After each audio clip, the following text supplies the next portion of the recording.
नमस्ते दोस्तों, स्वागत है आप सभी का। और आज की वीडियो में हम लोग डिस्कस करने वाले हैं मेंडल्स लॉ यानी मेंडल के नियम के बारे में। एग्ज़ाम के पॉइंट ऑफ व्यू से ये क्वेश्चन बहुत इम्पॉर्टेंट है, शॉर्ट में आने के चांसेस ज़्यादा हैं इसके, और वेरी शॉर्ट में भी आ सकता है। तो एग्ज़ाम के पॉइंट ऑफ व्यू से इसको रेडी कर लेना ज़रूर से। वीडियो को स्टार्ट करने से पहले हमें थोड़ी सी बेसिक नॉलेज जो होनी चाहिए। तो ग्रेगर जॉन मेंडल जो थे वो फादर ऑफ जेनेटिक्स यानी आनुवंशिकी के जनक कहलाते हैं, और इन्होंने मटर का जो पौधा होता है उस पर बहुत स्टडी किया था। करीब 7 साल तक इन्होंने अपने एक्सपेरिमेंट किया। यहाँ पर आप कुछ कैरेक्टरिस्टिक्स, कुछ लक्षण देख सकते हैं जो मटर के पौधे में थे, इसलिए उन्होंने मटर का पौधा चुना था। और इससे जो पहली वीडियो है जिसमें हमने मोनो हाइब्रिड क्रॉस और डाई हाइब्रिड क्रॉस यानी एक संकर संकरण और द्विसंकर संकरण के बारे में पढ़ा था, तो वो वीडियो भी जाकर देख लेना और अच्छे से समझ में आएगा। अब यहाँ पर देखते हैं हम मेंडल के कौन कौन से नियम थे। तो मेंडल ने जो अपने एक्सपेरिमेंट किए थे उसके आधार पर उन्होंने 3 नियम दिए। अब ये नियम कौन कौन से थे? पहला नियम था यहाँ पर लॉ ऑफ डोमिनेंस यानी प्रभाविता का नियम। दूसरा नियम यहाँ पर था लॉ ऑफ सेग्रीगेशन यानी बीज संयोजन का नियम। और तीसरा नियम था यहाँ पर लॉ ऑफ इंडिपेंडेंट असॉर्टमेंट यानी स्वतंत्र अपव्यूहन का नियम। सबसे पहले हम देखते हैं लॉ ऑफ डोमिनेंस यानी प्रभाविता का नियम। तो देखो, नाम से ही साफ साफ क्लियर हो रहा है प्रभाविता का नियम। अब देखो, हमने जो कैरेक्टरिस्टिक्स पढ़े तो उन कैरेक्टरिस्टिक्स में एक प्रभावी लक्षण है, दूसरा अप्रभावी लक्षण है। एक डोमिनेंट कैरेक्टर है, दूसरा रिसेसिव कैरेक्टर है। तो प्रभाविता का नियम क्या कहता है? तो मेंडल ने ये नियम एक संकर संकरण यानी मोनो हाइब्रिड क्रॉस के दौरान प्रस्तुत किया। इसके अनुसार अकॉर्डिंग टू दिस रूल, जब प्रभावी यानी डोमिनेंट लक्षण वाला जीन और अप्रभावी यानी रिसेसिव लक्षण वाला जीन दोनों साथ में उपस्थित हों तो केवल प्रभावी लक्षण वाला जीन ही अपने लक्षण प्रदर्शित करता है, अप्रभावी लक्षण वाला जीन अपना लक्षण प्रदर्शित नहीं करता है। अभी मतलब क्या है इस रूल का? तो देखो, हमारे पास जो लक्षण है वो लिया हमने हाइट ऑफ स्टेम, तो हमने यहाँ पर पौधे की लंबाई ली। अब देखो, ये जो कैरेक्टर है इसमें एक तो होगा हमारा प्रभावी लक्षण, दूसरा हम लेंगे अप्रभावी लक्षण, यानी एक तो डोमिनेंट दूसरा रिसेसिव। अब यहाँ पर देखो, हमने पौधे की जब लंबाई ली है तो एक तो ले लिया हमने टॉल, डोमिनेंट है जो, दूसरा ले लिया हमने बौना पौधा जो कि क्या है, रिसेसिव है। यहाँ पर आप देख सकते हैं एक कैपिटल टी, दूसरा स्मॉल टी। अब लॉ क्या कहता है? तो हमारा नियम क्या कहता है? ये कहता है कि जब भी प्रभावी लक्षण वाला जीन और अप्रभावी लक्षण वाला जीन दोनों अगर साथ में प्रेजेंट है तो जो भी अपना लक्षण प्रदर्शित करेगा वो कौन होगा? प्रभावी लक्षण वाला जीन। अप्रभावी लक्षण वाला जीन अपना लक्षण प्रदर्शित नहीं करेगा, और वही यहाँ पर हो रहा है। तो जब हम क्रॉस कराते हैं टॉल प्लांट्स का डॉर्फ प्लांट के साथ, तो हमें जो फर्स्ट जनरेशन में जितने भी प्लांट मिलते हैं वो कैसे होते हैं? टॉल। मतलब क्या हो रहा है यहाँ पर? जो हमारा प्रभावी लक्षण था वही अपना जीन प्रेजेंट कर रहा है, वही अपना लक्षण प्रदर्शित कर रहा है। यहाँ पर जो अप्रभावी जीन है उसका लक्षण ही प्रदर्शित नहीं होता है। तो प्रभाविता का नियम ये कहता है।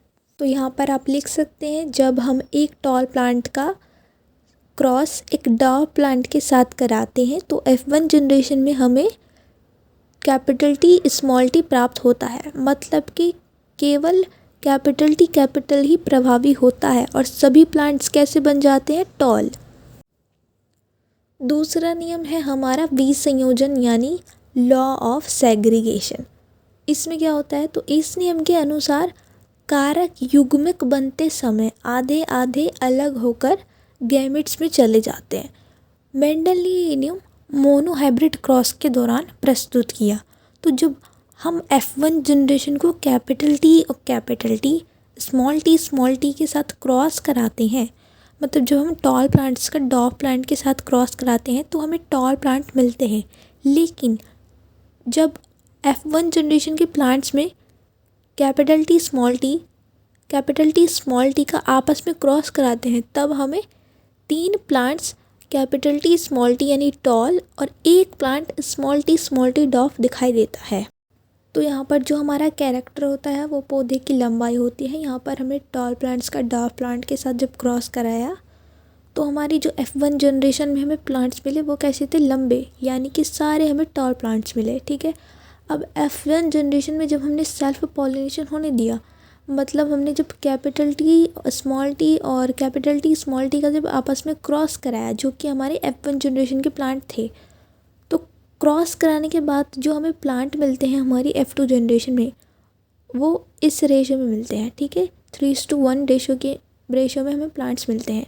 और इसका जीनोटाइप क्या होता है, वो होता है 1:2:1। ठीक है, मतलब जनरेशन 2 में हमें 1 प्योर टाल प्लांट मिलता है, 1 प्योर डाफ प्लांट मिलता है, और जो हमारे 2 होते हैं वो होते हैं हाइब्रिड टॉल यानी संकर लंबे। ठीक है, और ये सारा जो प्रोसीजर है वो मैंने लास्ट वीडियो में मोनो हाइब्रिड क्रॉस में बताया था, जाकर वहाँ पर देख सकते हो। तीसरा आता है हमारा स्वतंत्र अपव्यूहन का नियम यानी लॉ ऑफ इंडिपेंडेंट असॉर्टमेंट। ये नियम क्या कहता है, तो इस नियम के अनुसार यदि 2 या 2 से अधिक लक्षणों को लेकर एक साथ क्रॉस कराया जाता है तो एक जोड़ा दूसरे जोड़े से पूरी तरह स्वतंत्र होता है। ये एक दूसरे पर कोई प्रभाव नहीं डालते और स्वतंत्र रूप से अलग हो जाते हैं। इससे पता चलता है कि डाई हाइब्रिड क्रॉस से 4 प्रकार के गैमेट्स बनते हैं। तो यहाँ पर हम एक एग्जाम्पल देख सकते हैं। यहाँ पर हमने लक्षण लिया है सीड की शेप और सीड का कलर। तो यहाँ पर प्रभावी और अप्रभावी लक्षण प्रेजेंट है। यहाँ पर राउंड और येलो प्रभावी लक्षण है और यहाँ पर रिंकल्ड और ग्रीन ये कैसा है, रिसेसिव यानी अप्रभावी लक्षण है। तो जो हमारे कारक होते हैं वो जोड़े में प्रेजेंट होते हैं, पेयर्स में प्रेजेंट होते हैं। तो यहाँ पर हमने राउंड का कैपिटल आर और येलो का कैपिटल वाई लिया, और जो हमारा अप्रभावी था उसका लिया हमने स्मॉल आर, स्मॉल वाई। और यहाँ पर हमारा नियम कहता है यदि 2 या 2 से अधिक लक्षणों को लेकर एक साथ क्रॉस कराया जाता है तो एक जोड़ा दूसरे जोड़े पर पूरी तरह स्वतंत्र होता है। ये मतलब ये एक दूसरे पर कोई प्रभाव नहीं डालते हैं और स्वतंत्र रूप से अलग हो जाते हैं। इससे क्या पता चला कि डाई हाइब्रिड क्रॉस से 4 प्रकार के गैमेट्स बनते हैं। तो अगर आपको ये पूरा प्रोसीजर अच्छे से समझना है तो लास्ट वीडियो में मैंने बताया था, वहाँ से जाके देख सकते हो। तो आज की वीडियो में बस इतना ही, और वीडियो पसंद आई हो तो लाइक कर देना। चैनल पर अगर आप नए हैं तो प्लीज़ सब्सक्राइब कर देना। और आपके इम्पॉर्टेंट क्वेश्चंस की एक वीडियो डली हुई है शॉर्ट में, तो उसे जाकर चेक कर लेना। वो सारे क्वेश्चन सभी इम्पॉर्टेंट है। ठीक है, तो आज की वीडियो में बस इतना ही। मिलते हैं नेक्स्ट वीडियो में, तब तक के लिए बाय बाय।